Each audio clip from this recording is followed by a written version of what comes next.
The center pin was too long. The Steam Deck would take a screenshot whenever you press the Steam button. Not cool, Steam Deck.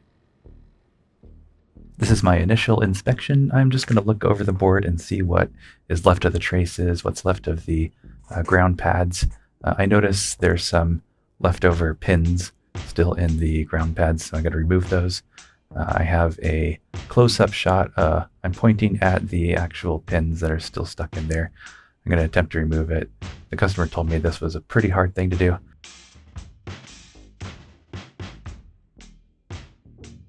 Remove as much of the untinned or unleaded solder as you can.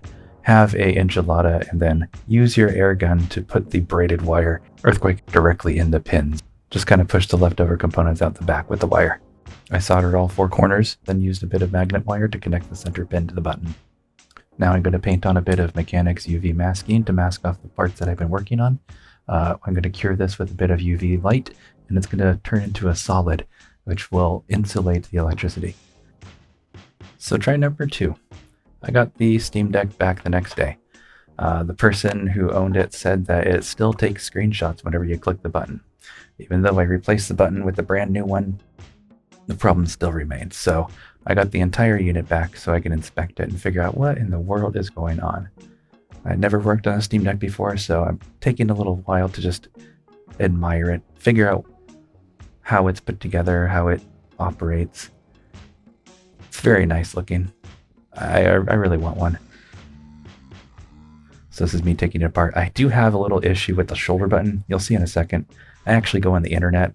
Can't really figure out how to get this thing apart. Going on the internet for advice is a really good idea. I mean, sometimes anyway. So yeah, it turns out you just kind of take it off. You just kind of pull it off and it comes off. So I did that. Okay, so here is the part in question. This is the same board I was working on previously. I'm here to inspect it again. I'm going to look even closer and figure out what I did. Oh, hey, look, there's my cat link. What I did and what I can do.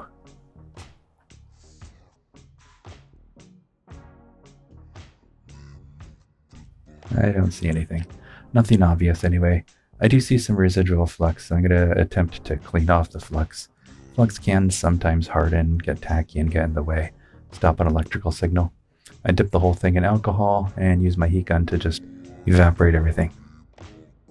And no change. Still takes a screenshot. What to do? Well, I gotta turn it off first. Here goes. Takes a while.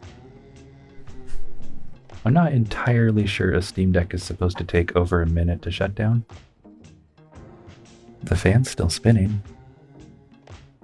It's coming up on 3 minutes now. It's still on. 4 minutes? Okay, how about 5 minutes? Yep. So this Steam Deck is not powering down. I've given it like 2 minutes or so, right? Okay. As if on cue. Finally, I can get the board out and I can test this button. Brand new button. What's wrong with it? Oh. It's shorted. Yeah, the button was connected directly to ground. I don't know how. No way. Yeah, it's obvious I don't believe this is shorted, so enjoy me probing around for a little while until I come to my senses and just take the thing off. Okay, so this is stuck down, huh? No, John, it's not stuck down. Just take the button off.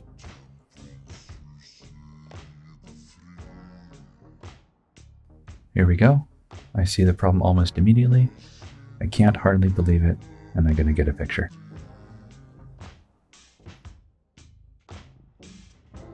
Here's the board. Here's the button. Here's how they fit together. The center pin here connects to this trace right here, and in the corners, all 4 of these get connected to the ground plane. This is where the short occurred. This pin is actually in a different place on the OEM button, and so the intersection occurs right where the ground plane meets the pin. I don't think there's any way I can modify this pin, but I'm going to look anyway.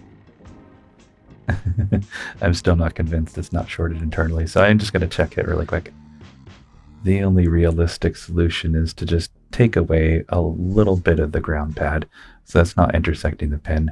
I found the exact button. It's on Amazon.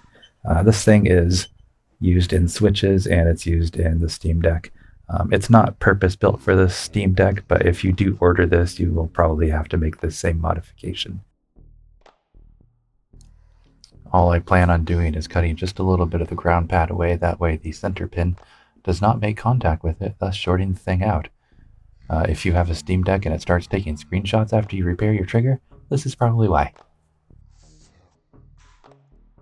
Here's a close-up of what I plan to do. I'm going to take a razor blade right here, scrape away that, and then remove the pad.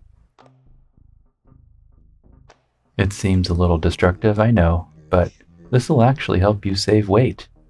Imagine your Steam Deck is going to be 0.001 ounces lighter than your friends. I'm really taking my time here. This clip is set to 3000% speed.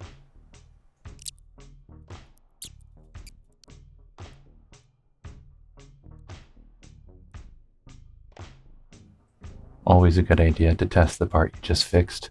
I'm going to do a beep test, make sure that there's no short still, and I'm going to press the button, beep, just to make sure that it actually works as it's supposed to. Now I can put it back together.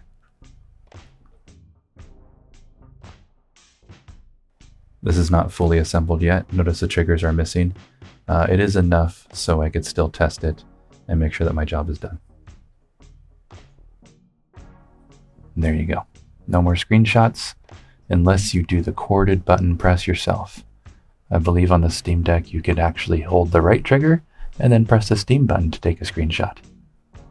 This has been Sagebrush Repair. I've been John, and I hope you enjoyed my fix of a Steam Deck right trigger button. Take care. Thanks for watching.